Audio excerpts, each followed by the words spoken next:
Казан Кремлендә Россия һәм Татарстан дәүләт бүләкләрен тапшыру тантанасы узды. Барлыгы 40 кеше билгеләп үтелде.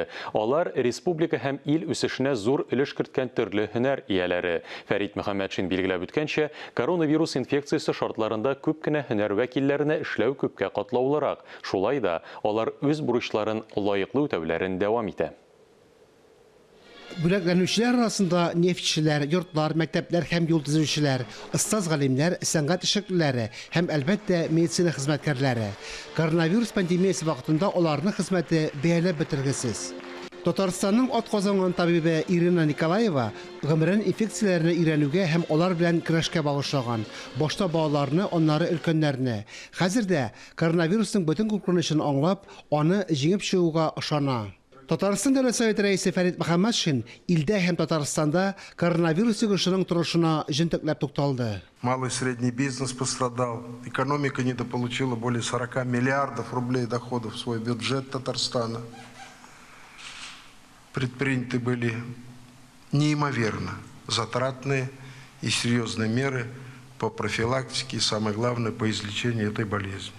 Шул вакытта Татарстан үзенең социаль бурычларын илкүләм һәм республика проектларын үтәвен дәвам итә. Мы с гордостью можем сказать, что мы в числе ведущих регионов Российской Федерации по основным критериям оценки нашей деятельности.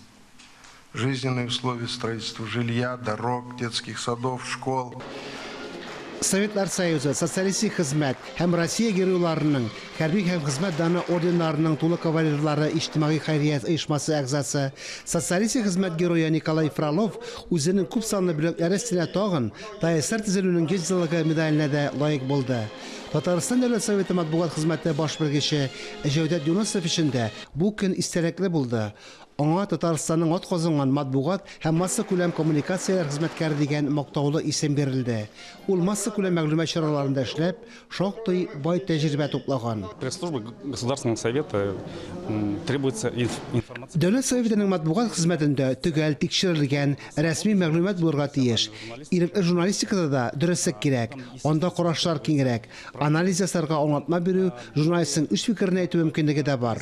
Бүләкләнүчеләргә сәламәтлек, тынгысыз эшләрендә уңышлар теләделәр.